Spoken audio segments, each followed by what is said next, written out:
What's up, everybody? Welcome back to Rising the Ranks MMA. Tonight we got UFC Houston, and I'm telling you right now, this card is full of violence. We got fighters that can KO you, that are dangerous in the submission, and that can shock the world. We got old dogs and new dogs. Before we get into the picks, here's the numbers of this year's, man. We winning. All right, now that we got that out of the way, let's get into my UFC Houston predictions from top to bottom. Sean Strickland versus Anthony Hernandez. Strickland is one of the best pressure boxers in the UFC. He has that mean defensive style with his knees up and that high pressure, man. This guy is a danger everywhere. He barks a lot and he can fight, but sometimes he gets too reckless and he can get caught. Now, Anthony Hernandez is a different problem. He is a high-paced wrestler. He got good scrambles. He's dangerous everywhere. He can pressure forward, push Strickland into the cage, make this ugly if he knows how to use his cage work and try to take him down. Now, Strickland to win, he needs to keep this standing, stuff the takedowns, outpoint Hernandez and use the volume and test his chin and really test his chin. Now, Hernandez, he needs to force the grappling exchanges, drag Strickland into scrambles, and eventually take his back and look for his back. This is going to be a straight up war. Anything can happen. This can go into a 5-round war. This can be ended in the first, second round. But I'm leaning toward Anthony Hernandez by submission. Geoff Neal versus Uros Medic. Geoff Neal is a veteran, man, with serious power. His boxing is clean. His combinations are sharp. If he starts walking you down, he can break anybody. But he's been knocked out. He's been pushed back. Now, Uros Medic is a straight-up finisher. This man does not come to win decisions. He comes to knock people out. He got heavy hands, nasty kicks, and he's dangerous early. Neal, in order to win, he needs to use his experience, stay patient, and make Medic work in the later rounds and really use his combination. Now, Medic needs to use his pressure early, land something, fight the cage, get into a fist fight, and really look for the knockout, man, and pace his cardio. This is kill or be killed. I don't see it going long. I don't see it going to the second or third round. My pick is Uros Medic by knockout, but Geoff Neal is live on this one. Now we got my boy Dan Ige versus Melquizael Costa. That nigga is tough as nail. He got heavy hands. He throws to hurt you. Every punch he throws is to hurt you. The problem that nigga doesn't get finishes, he can get outworked or they can outvolume him. Now, Costa's younger, more active. He's coming off with momentum. He mixes his kicks. He got boxing combination. He knows how to fight at range and stay busy. In order for Iggy to win, he needs to land a big right from the start and hurt Costa early. Get that respect early. Now, Costa needs to avoid the power shots and stay technical and win rounds with pressure output, man. I think Costa's going to be the sharper fighter here, and he really showed a lot in his last fight by knocking that boy out. And I think Melquizael Costa could win this one and might go to the decision, but don't be surprised if there's a finish. Now we got Serghei Spivac versus Ante Delija. I've been waiting for Delija to fight again, man. Spivac is dangerous. He has high wrestling. He has top control. He wrestles good for a heavyweight, man. Those takedowns are clean. He got that ground and pound. He hunts for submission. But this is his weakness. He drains fast. On the feed, he can be hittable, and that's where Ante Delija becomes scary. Delija's a powerful heavyweight. He trains over there with Aspinall. He has that forward pressure, big shot. He's coming to make a statement. He lost to Waldo Cortez, and you saw how that went. I poke, knockout you, I knock out you, both got knocked out. Spivac, in order to win, he needs to clinch, use the takedowns, and control Delija on the ground. Delija needs to keep this standing and use his forward pressure and knock him out. He has to come in clean. I'm leaning towards Ante Delija on this one, man. He has a lot to prove, and he's going to come in straight up for the knockout. I don't think this enters the third round. Now we got Jacobe Smith versus Josiah Harrell. Jacobe Smith is an undefeated prospect with explosive power. He's aggressive, strong. If he smells blood, he's going to get the finish. But the question is Smith's cardio. He doesn't get you early, he slows down in the later rounds. Harrell is making his debut on short notice, but he's a wrestler too. He's dangerous, man. He can absolutely pull off something wild if Smith empties the gas tank and he has a little bit left. Now, Smith, in order to win, he needs to stay composed, manage the cardio and land the power shots and circle him around, use the wrestling. Harrell, in order to win, he needs to survive the early rounds. He needs to survive. He wait till Jacobe gasses out. Now, this fight is very risky. I'm not touching this one, but if I had to pick, I'm picking Jacobe Smith by KO. If Josiah Harrell had a full camp, I would think about it. Now we got another scary fight. We got Zachary Reese versus Michel Pereira. Zachary Reese is a tall, aggressive fighter who puts that pressure. He throws hard kicks. He has solid grappling. He's dangerous if he gets on top. He's a heavy man, but defensively, Reese is hittable. He can get caught when coming in. Now against Michel Pereira, this is unpredictable, man. He's a UFC fighter that have flying knees, spinning kick, explosive movement. He can wrestle. He can jiu-jitsu. The question is, Pereira been inconsistent lately. After he got his first knockout against Fluffy, he been different. In order for Reese to win, he needs to pressure Pereira, avoid heavy wrestling exchanges, and back him up and force heavy-handed fights, man. Now, Pereira, in order to win, he needs to use his experience. Catch Reese rushing in, catch the kicks, land a few shots, and land something big and really test his chin. But I think, man, Reese is coming in hungrier and he got the youth on him. Even though Pereira fights like he's 30 years old, man, I'm picking Zachary Reese by knockout. Now we got Chidi Bang Bang and Njokuani versus Carlos Leal. Chidi Njokuani is a dangerous fighter, man. He's dangerous at range. He's tall. He got that clean jab, nasty calf kicks.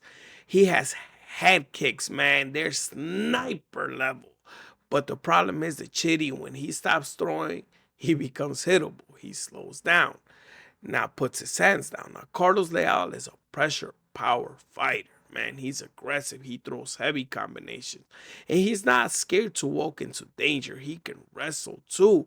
And if Chidi's backing up, he can really piss him up and make him uncomfortable fast. In order for Chidi to win, he needs to keep this at range, stay active, and punish Leal with the jabs and kicks. In order for Leal to win, he needs to pressure nonstop, make this dirty, force Chidi into exchanges, man. I'm leaning towards Leal because of the pressure. I think he's going to get a breakthrough here and get a knockout. Now we got Osbourne versus Alibi Idris. Osbourne is an experienced, fast, and dangerous counterpuncher, man. He got good movement, he got quick hands, he can wrestle, and he can act funny in the ring. But old habits die hard, man. He keeps dropping his hands when he comes in. He's looking for that counter and will drop his hand and he can get caught. Against Alibi Idris, which he's a dangerous martial artist. He's explosive, unpredictable, strong kicks, strong wrestling. He fights like the guy, he has something to prove, man, and I like this type of fighters. His whole country's behind him. He's coming from a tough loss, but this match is better for him, man. Osbourne, in order to win, he needs to use his speed, stay technical, avoid brawling. Idris, in order to win, he needs to keep the pressure, mix his wrestling, and land power shots, man. I'm leaning towards the younger, more dangerous fighter here. I'm picking Alibi Idris by a knockout, but Osbourne is live on this one. Now we got Aldean Coria versus Luis Gurule. Aldean Coria is a powerful striker with clean boxing. He manages the distance well. He punishes mistakes. And when you coming forward to him, he can catch you. He coming in with good momentum, man. Now, Luis Gurule is more of a pressure grappler style of fighter. He can come forward, throw heavy, and look to force in clinch situations, but he can become hittable.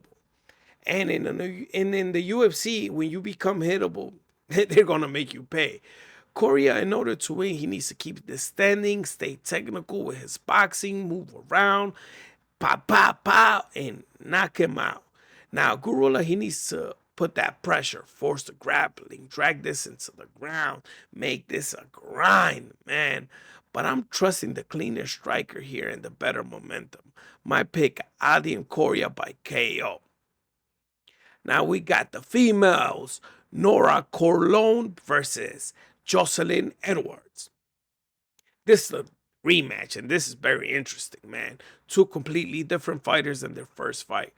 Cornolle is a striker who comes strong early to give it her all. She has the power. She can push forward. She can slow down anybody. But she slows herself down as the second round goes, and she can take a beating, man. Now, Joselyne Edwards has more UFC experience. She's been improving in every fight. Her timing is better. Her confidence is better. And she adding more weapons to her arsenal. She's coming off a strong performance, and she wants that revenge badly.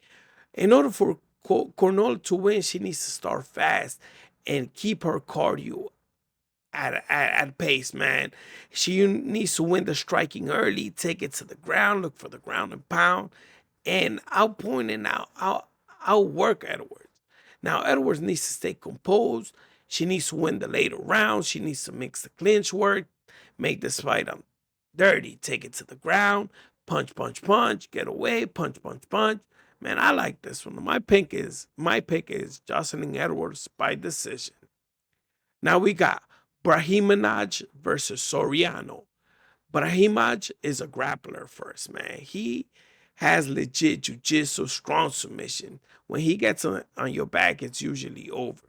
The issue with Brahim is his cardio. If he doesn't finish you early, he tends to gas out, man. Now, Soriano is the opposite. He's a powerful striker with heavy hands. He has that wild overhand that can put you out, and he's looking for a brawl. Since moving up in weight, he's looking faster, he's looking younger, he's looking tougher, but when he swings, he takes risk. Brahim could win this one if he takes the takedown early and looks for the neck and makes this dirty. Now, Soriano can wrestle too, but he needs to keep this standing up and look for those clean shots. This is a dangerous fight for both men, but I'm trusting in the grappling advantage. My pick is Brahimaj by submission, but again, this can go easily into a 3-round decision. Now we got Phil Rowe versus Jim Paul Levosnoyani. Phil Rowe is dangerous. He's long, powerful. He has sneaky submission games, especially with that Darce choke. But Rowe can be inconsistent. He sometimes gives up rounds before he turns himself into that fighter. I don't like when he gives up those rounds. Man, Levoyani is making his UFC debut, but he's not here to play game. This guy is a finisher. He got knees, he got head kicks, he have heavy hands, he got wrestling, he got forward pressure, and he comes with bad intention. Rowe needs to stay composed, use his reach, catch Lewandowski, and put him on the ground and look for that choke and make it dirty. He has to show his experience here. Levosnoyani needs to win with pressure. He needs to figure out Rowe early. He needs to push him against the cage, keep that high level pace. I don't like picking debut fighters, man, but this is a real one for him, and I think he can win this one and take this to the ground. Lewandowski by submission, man. He could make this dirty. Now we got Jordan Leviat versus Yadir Valle. This is one of the most anticipated fights of the year because of the whole Delgorian and the betting scandal, man. I'm excited to see what Yadir Del Valle can do. Now, Jordan Levitt is one of the most awkward fighters in the UFC. His striking is weird. He has low volume, but because he looking to grapple. He looks to grapple. He punch you, then look for the submission. Like, it's that simple. He is very flexible. He's dangerous when he gets in clinch range. Now Del Valle is undefeated. He's strong. He's a submission specialist. He got momentum. He got 10 fights on him, man. All won.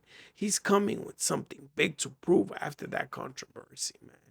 Levitt can make this dirty if he starts grappling, man. If he finds the submission early when they're dry, Levitt can be dangerous. But Del Valle, he's a wrestler, man. He got jiu-jitsu in him. And he got good scrambles on him. And I think he's going to win the grappling exchanges. This is going to be a grappling chess match. I'm riding with the undefeated Cuban. My pick, Yadir Del Valle, he could get another submission. Carly Judas versus Juliana Miller. Carly Judas is a striker with real power. She throws sharp boxing combination, hard kicks. She's aggressive. Even though she has some losses in the UFC, she's that type of fighter who always dangerous because she's hunting for knockouts. Juliana Miller is a grappler. She has takedowns. She likes to fight in the clinch. She got submission. Her cardio is solid, but she doesn't stop coming forward, man. I like that. Judas, in order to win, she needs to keep this fight standing and look for the combinations early and look for them knockout. Miller, in order to win, she needs to close the distance, get takedowns, and drag Justice into a grappling fest. But I think this won't happen. I think Justin can catch her before Miller settle in. My pick is Cardi Judas by knockout. All right, everybody. If you got this far, click that like button and subscribe, man. Drop your comments, drop your predictions. Tell me what you think. If you enjoyed this breakdown, give your boy a follow.